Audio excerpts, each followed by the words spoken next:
Hey everyone, it's Toon Amy. Welcome to my latest video. Doing something a little bit different today. In summer I visited Stockholm and this video will give you a few insights into my trip.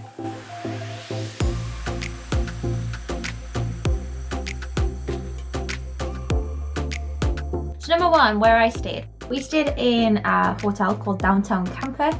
It's one of the growing trendy places to stay in Stockholm. The thing that I liked about it more than anything was that it has a lot of activities for people visiting. So some of the things available were things like they have walking, photo and bike tours. I participated in kind of soundscape activity, which is like a music mindfulness thing where you were suspended on this ridiculous net, and then you just had to lie there really and just listen to the music. They have a spa on the top floor and an outdoor swimming pool which is heated, which I really enjoyed. It's thoroughly relaxing despite the horrible weather. We also stayed in a room that didn't have windows. So at first when my sister told me that that's what was happening, I was like, sorry, what? We're going to be like on the lower decks of the Titanic. The rooms themselves are really trendy. They're, pretty to look at. The architecture is fantastic. The feng shui is amazing. I found the shower room beautiful. I know it's a weird thing to say about places you stay, but I judge a hotel based on what the bathroom looks like. There are links to Downtown Camper in the description below.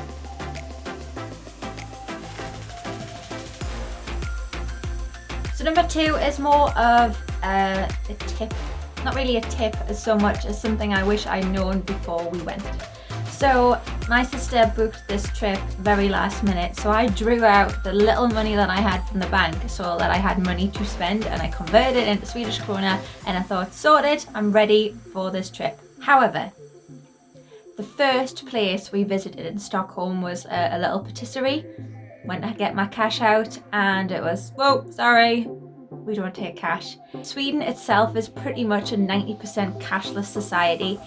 So I would advise anybody who's visiting Stockholm to maybe reconsider how much of their money they change into Swedish krona, because as I say, a lot of the places we visited only accepted card. So please bear that in mind when you go, because that was all the money I had and it was in actual cash and I couldn't really spend it in many places at all.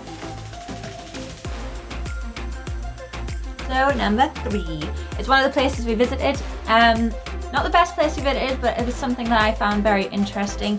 So in Stockholm, they have a Viking museum and they're really playing on the TV series Vikings that had pictures of Ragnar absolutely everywhere. It was a place that I found incredibly interesting. I studied the Viking era during my degree, so it's something that I have a real passion for, and it was interesting to see a different perspective, well, not a different perspective, but to see how information is conveyed in museums around the world. So this museum was really passionate about the Viking era, and it was really plugging every aspect of it, from the culture side of things to everyday life. And I found that the employees there, that were the storytellers, really knowledgeable in what they were doing, and they really kind of brought you in when they were talking about different things in the Viking era.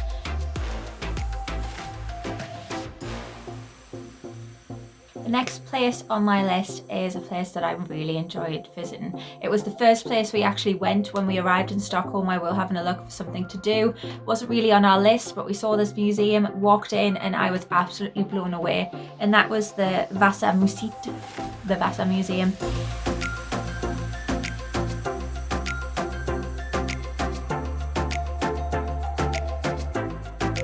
Basically showcasing a 17th century ship that's fully intact. The story behind it is that it was a 64-gun warship that sank on a maiden voyage. Didn't even really make it out of port before it sank, so it's fully intact, and they kind of resurrected it, brought it back out, and I don't think that my video really shows the scale of the ship.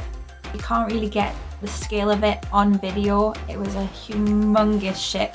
There were like 4 levels and you still got to see different aspects of the ship, right from the bottom of it up to the top, and you could see all the detail around the outside.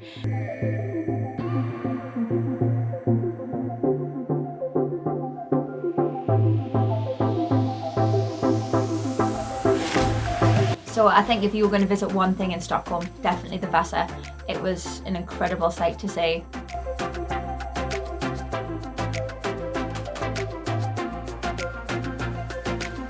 And another thing, I wouldn't say that Stockholm was brimming with things to do. There are a lot of museums, but I feel like once you've seen one, you've seen them all apart from the VASA.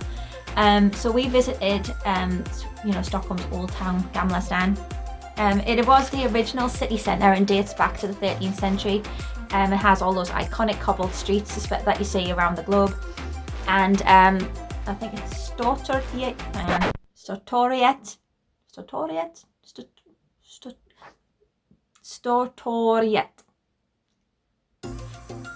It's the one that you see on a lot of the memorabilia, that kind of building front. It was actually something that I really wanted to see, but when we arrived, unfortunately, and I would ask people to maybe do a little bit of research before, there's a lot of construction going on, a lot of roadworks, a lot of kind of renovations out and around, and the kind of iconic scene that I wanted to see was covered in construction work, and I didn't really get to see it. And around that area there is a lot of things going on. It kind of spoil the iconic picturesque things that I wanted to see, so I would maybe do a little bit of research to see what's available, what is actually physically and visually available for when you go, because I was a bit disappointed at just how much work was going on when I went.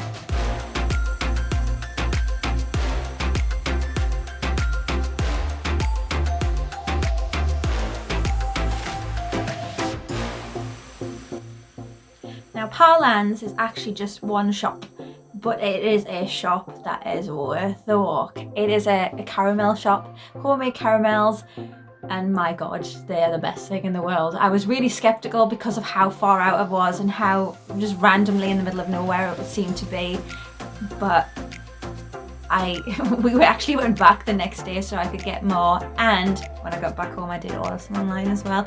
So if you do have a sweet tooth and you do like your confectionery, then I would advise that you visit PARLANS in Stockholm. So I guess that's it. I know that it's a very quick video, but if I'm honest, and this is my kind of summary of Stockholm, I wasn't blown away. It is a very cosmopolitan city and it reminded me a lot of London. I didn't feel like I'd left even the UK. I mean, we're still in Europe and obviously a lot of the cities are very samey, but I did find it very just Stockholm itself is a very expensive place, so again, think about the cashless side of things. We found that a lot of the places didn't accept cash at all, so that was me screwed when I took out all my money. Definitely visit the VASA. It is an incredible site. I don't think that I've ever seen anything like it before in my life, and I thoroughly enjoyed that museum. But yeah, that's my video. I hope you enjoyed it. Sorry for the different format, but I was trying to enjoy being there without taking too much video. So yeah, hope to see you next time.